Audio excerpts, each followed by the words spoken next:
오늘 또 여러분이 하나님의 말씀, 우리 지난 주일에 이어서 우리 말씀을 나누도록 하겠습니다. 사도행전 제5장 29절로 32절 다 같이 여러분 먼저 봉독하시지요. 베드로와 사도들이 대답하여 이르되 사람보다 하나님께 순종하는 것이 마땅하니라. 너희가 나무에 달아 죽인 예수를 우리 조상의 하나님이 살리시고 이스라엘에게 회개함과 죄사함을 주시려고 그를 임금과 구주로 삼으셨느니라. 우리는 이 일의 증인이요 하나님이 자기에게 순종하는 사람들에게 주신 성령도 그러하니라 하더라. 아멘. 41절 두 번만 이어서 봉독합니다. 사도들은 그 이름을 위하여 능력받는 일에 합당한 자로 여기심을 기뻐하면서 공회 앞을 떠나니라. 사도들은 그 이름을 위하여 능력받는 일에 합당한 자로 여기심을 기뻐하면서 공회 앞을 떠나니라. 아멘. 아멘. 한번 따라서 하지요. 부활하신 주님을 만난 자의 삶의 변화. 다시 한번 부활하신 주님을 만난 자의 삶의 변화. 자, 이런 주제를 가지고 지난 주일에 이어서 여러분 두 번째 시간 우리 함께 말씀을 통해 은혜를 여러분 나누려고 합니다. 여러분, 그 나무는 열매를 보아야 안다라고 예수님이 말씀하셨지요.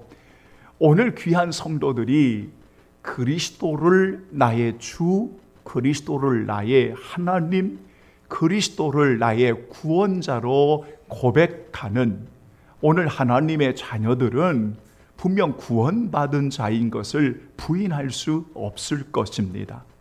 여러분은 그리스도를 나의 주로 고백하는 믿음의 사람들로 분명히 구원받은 하나님의 자녀들입니다. 여러분, 이걸 우리는 분명하게 확신을 가지고 살아야 합니다.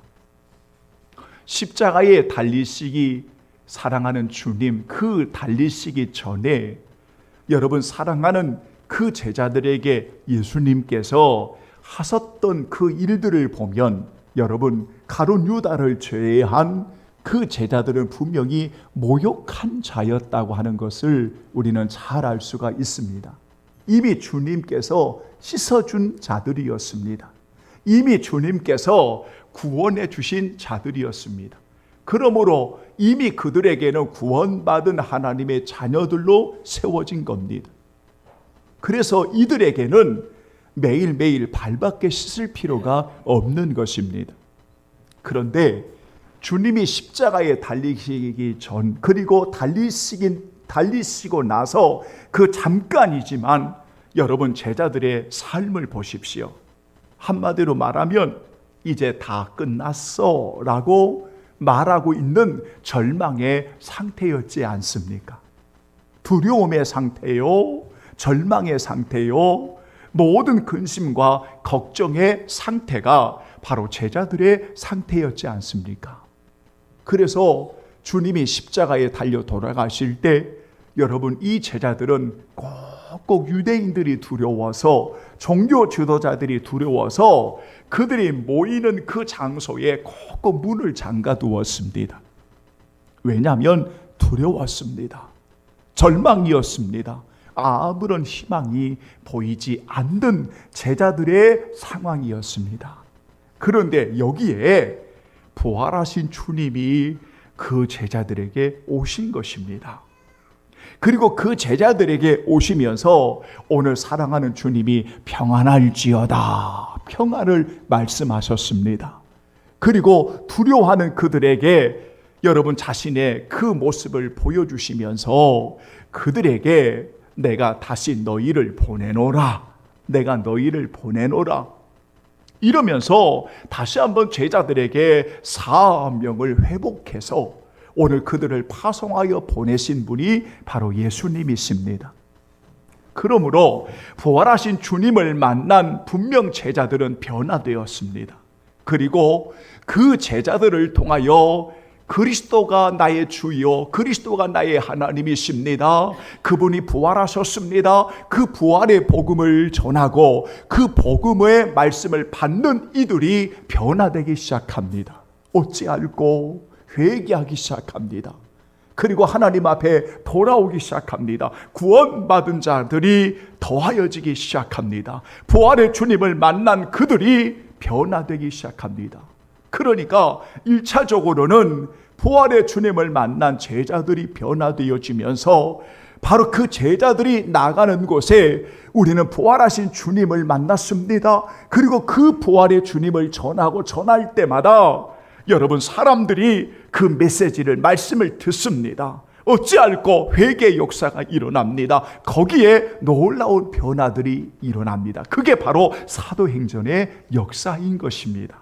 그런데 우리가 이 말씀을 만나면서 여러분, 그들이 변화되었던 아주 아름다운 열매들이 무엇일까요? 라고 생각을 하면서 지난 주일에 두 가지의 말씀을 우리가 먼저 생각해 보았던 것이었습니다.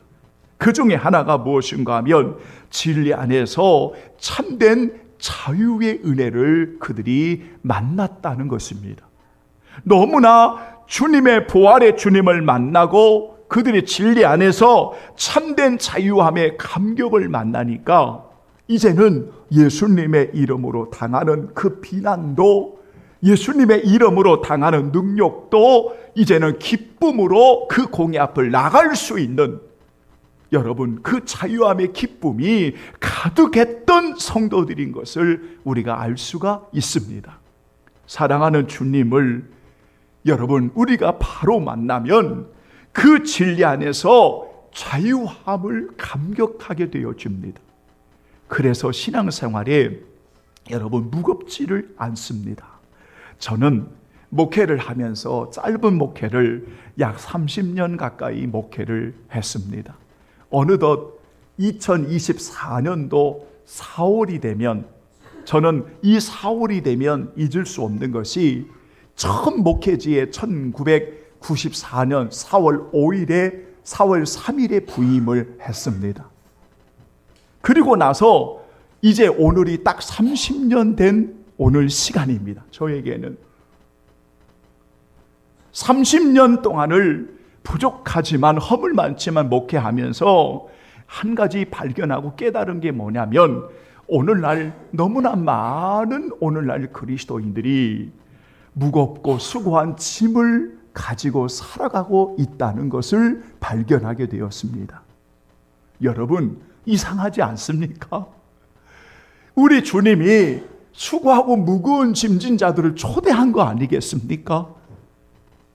수고하고 무거운 짐진 자들을 부르시면서 내게 와, 내가 너희를 쉬게 해줄게. 아니, 쉼을 주시겠다고 말씀해 주셨는데 오늘날 너무나 많은 신자들이 눌려 있습니다. 너무나 많은 신자들이 버거워하고 있습니다. 여전히 근심 속에 쌓여 있고, 여전히 고통 속에 쌓여 있고, 여전히 걱정과 염려 속에, 두려움 속에 쌓여 있는 분들이 상당히 많이 있음을 느낄 수가 있었습니다. 진정한 진리 안에 자유함을 누리지를 못하는 거예요. 그러니까 기쁨의 감격을 잃어버리는 것입니다. 여러분, 부활의 주님을 만나면 주님의 이름으로 인하여 우리가 기쁨의 감격을 여러분 누리며 살아가는 참된 진리 안에 자유함이 있는 것입니다. 오늘 우리가 복음 찬양했지 않습니까? 외양간에 송아지가 없어도 나는 여호와로 인하여 기뻐하겠다. 여러분, 나는 여호와로 인하여 감격하겠다. 그렇습니다.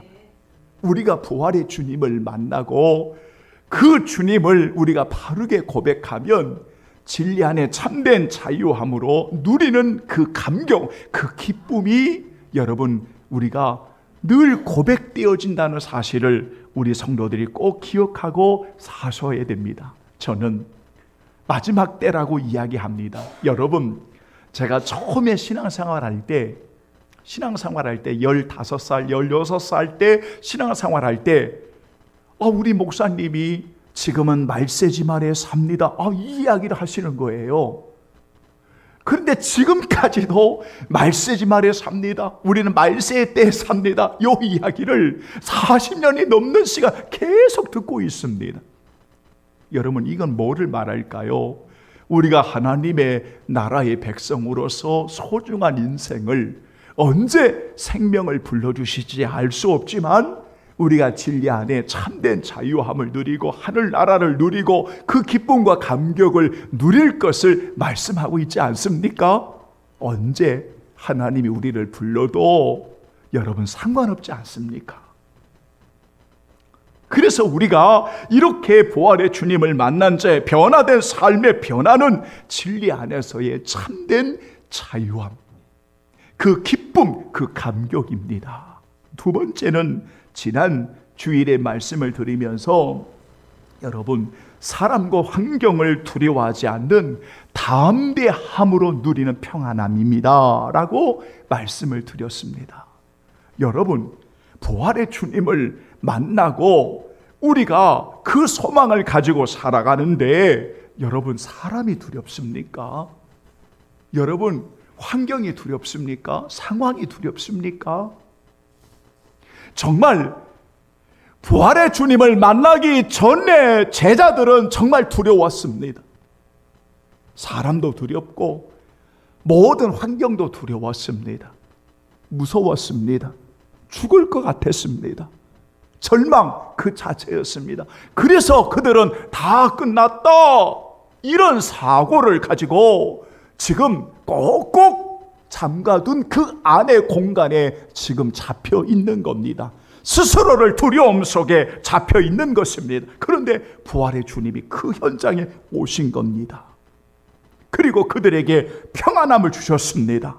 오늘 그들을 보내셨습니다. 놀라운 변화가 일어납니다. 담대하게 모든 상황 앞에 서게 됩니다. 담대하게 사람 앞에 서게 됩니다. 여러분, 그 담대함 속에서 오늘 이 제자들이 누렸던 것이 바로 뭐냐면 놀라운 평안함이었습니다. 오늘 부활의 주님을 만난 우리 주님 사랑의 교회, 우리 모든 가족들, 내가 너에게 평안을 주노라, 주의 평안이 가득 넘치기를 예수님의 이름으로 축원합니다. 아멘. 이게 주님을 만난 자의 고백입니다. 여러분, 자, 오늘 여러분 세 번째 말씀을 드리려고 합니다. 우리가 부활의 주님을 만난 자의 삶의 진정한 변화가 무엇일까요? 여러분, 앞으로 한 장만 좀 넘겨보겠습니다. 여러분, 사도행전 4장을 한번 보겠습니다. 32절, 33절 여러분 꼭 좀 보시지요.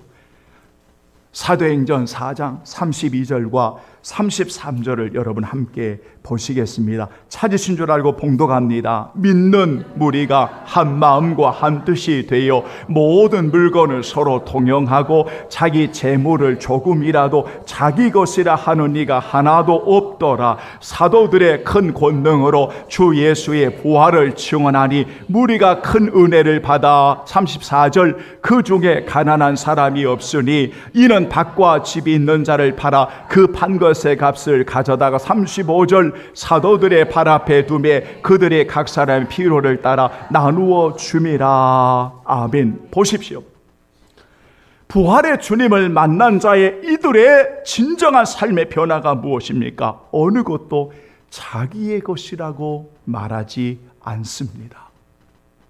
자기의 것이라고 말하는 자가 하나도 없더라. 왜 그렇습니까? 사도들의 큰 권능으로 예수의 부활을 증언할 때에 무리들이 큰 은혜를 받습니다. 그 은혜를 받고 그들의 삶이 변화되어지고 달라진 게 바로 무엇인가 하면 자기의 것이 아니라는 것입니다. 자기의 것이 아니라는 것입니다. 무슨 말입니까? 자기의 것이 아니라고 하면 여러분, 이들이 은혜를 받고 변화된 삶이 무엇인가 하면 모든 것이 하나님의 것입니다. 하나님의 것입니다. 그러니까 하나님의 것임을 분명하게 고백하니까 어떤 역사들이 일어나냐면, 여러분, 이것을 가지고 나누는 삶이 나타나는 겁니다. 베푸는 삶이, 섬김의 삶이 나타나는 것입니다. 여러분, 바로 이겁니다. 그래서 초대교회는 여러분, 그 은혜를 입어 부활의 주님을 만난 사랑하는 그리스도인들이 나누는 것입니다. 섬기는 것입니다.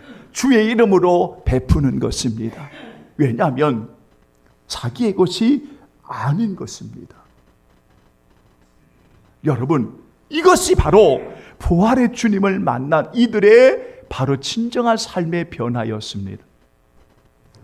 저는 가끔 우리 성도들에게 이런 질문을 합니다. 여러분이 은혜를 받으면 여러분 자녀들이 누구의 것이라고 고백하십니까? 은혜를 받기 전에는, 목사님, 그 자녀는 내가 낳았으니까 내 것이지요 라고 말할 수 있습니다. 그런데 하나님의 은혜를 받고 보니까 그 자녀가 하나님의 것임을 고백하게 되어집니다. 여러분 그것이 놀라운 은혜인 거 아십니까? 그러니까 하나님의 기업, 하나님의 것으로 고백되어지니까 어떻게 양육하지요? 하나님의 방법대로 양육하는 것입니다. 그러니까 부활의 주님을 만나기 전에는 모든 삶이 내 것입니다. 그러니까 자녀들도 내 방법대로 양육합니다. 내 방법대로 행합니다. 그런데 이 성도가 은혜를 받습니다. 은혜를 받고 깨닫는 것이, 이 자녀들은 하나님의 것이구나, 하나님의 기업이구나. 그 은혜를 깨닫고 하나님의 방법대로, 하나님의 뜻대로, 하나님께서 무엇을 원하시는 대로 이 아이들을 위해 기도하고 양육하는 것입니다. 얼마나 귀합니까? 여러분, 우리 성도들이 주의 은혜를 입기 전에는 모든 것이 다 내 것인 것처럼 여겼습니다. 그러니까 내 것인 것처럼 여기니까 다 내 방법대로 하는 거예요. 내 소견대로 하는 거예요. 내가 생각하는 대로 하는 거예요. 내 방법대로 하는 거예요. 그런데 은혜를 받고, 이것은 내 것이 아니라 하나님의 은혜의 선물이구나, 하나님이 주신 것이구나, 이러니까 하나님이 나에게 주신 것을 인색하지 아니하고, 하나님이 나에게 주신 것을 억지로 하지 아니하고 즐겁게 자원하여 섬기고 나누는 것입니다. 어떻습니까? 그러니까 여러분, 풍성함이 있는 거예요. 풍성함이. 여러분, 저는 사도 바울의 고백 가운데 이런 고백을 저는 참 좋아하는 고백 중에 이런 표현이 있습니다. 가난한 자 같으나 모든 사람을 부요하게 하고 아무것도 없는 자 같으나 모든 것을 가진 자로다 라는 바울의 고백이 있습니다. 풍성하다는 겁니다.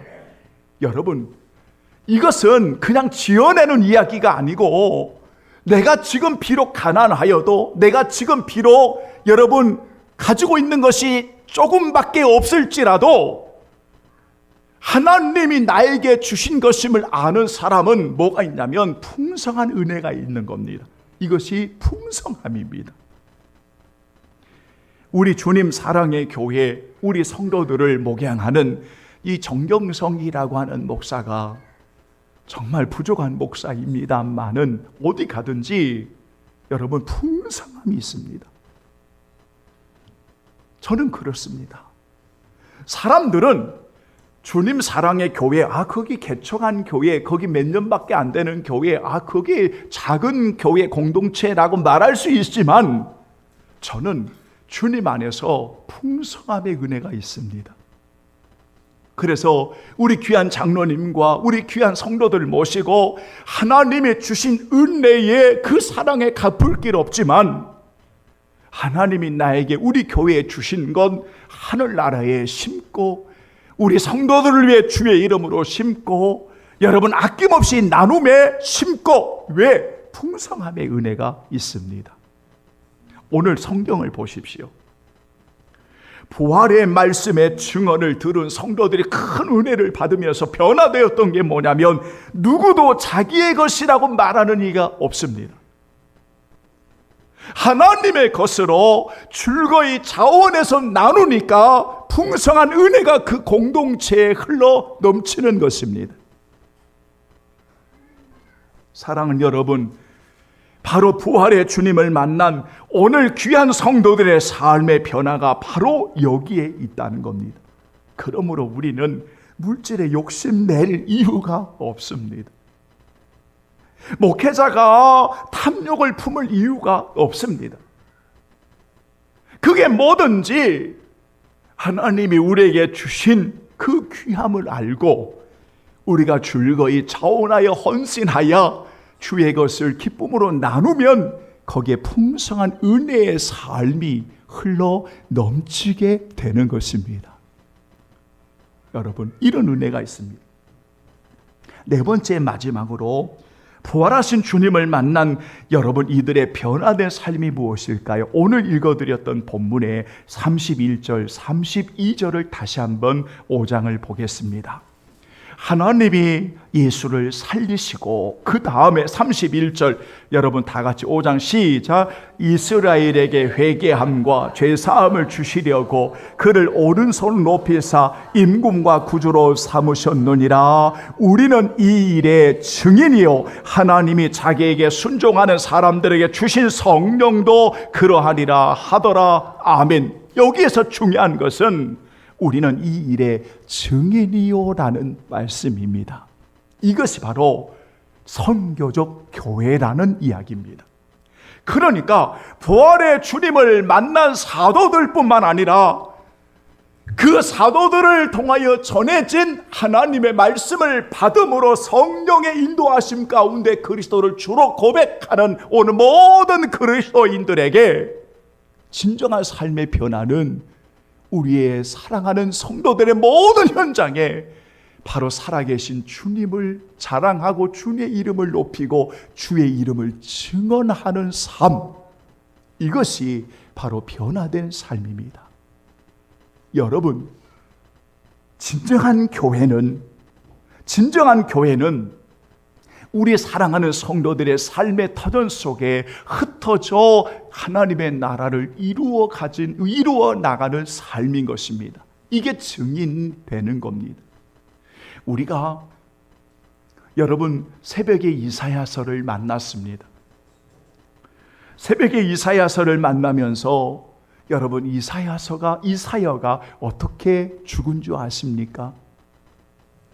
하나님의 복음을 전한 이사야서가 어떻게 죽은 줄 아십니까? 이사야는 여러분 톱에 켬을 당하여 죽었습니다. 톱으로 잘렸습니다. 톱으로 잘렸습니다. 뭐 하다가?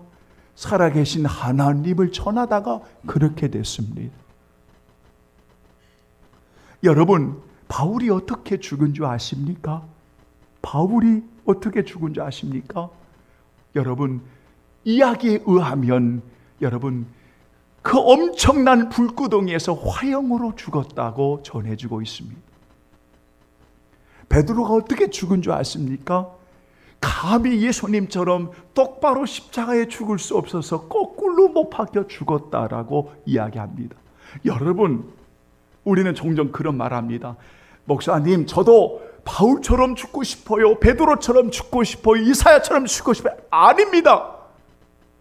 우리는 감히 그런 반열에 우리는 세워줄 수 없을 수도 있습니다.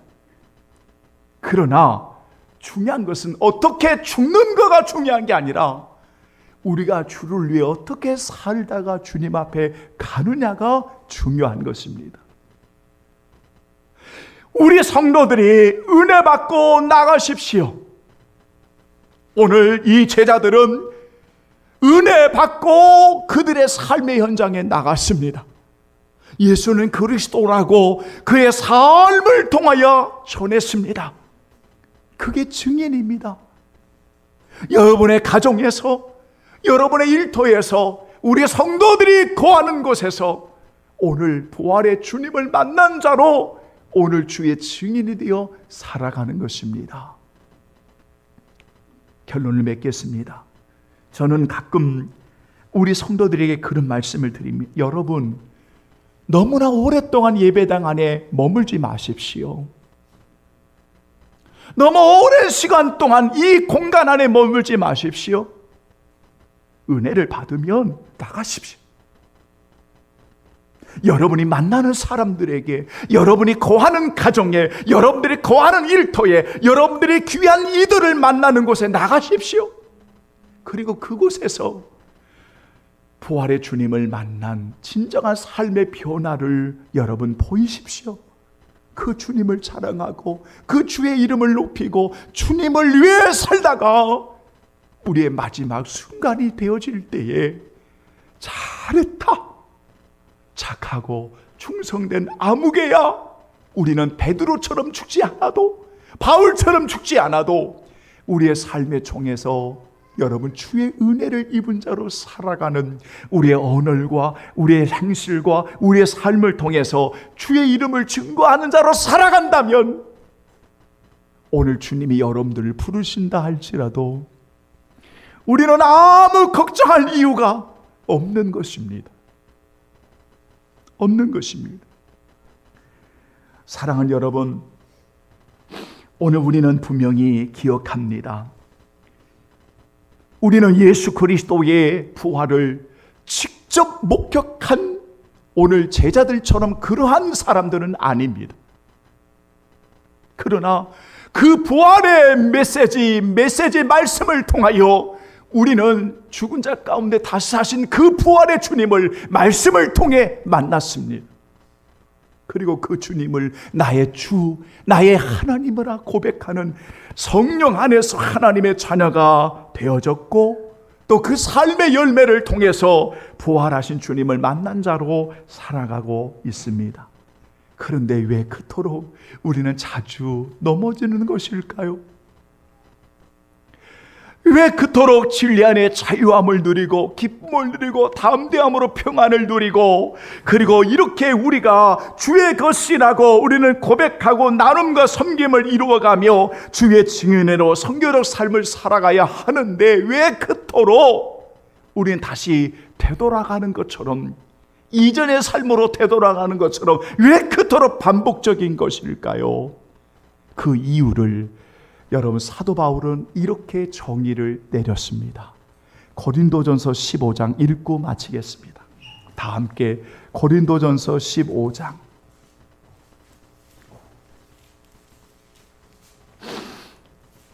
31절을 여러분 다 같이 봉독하겠습니다.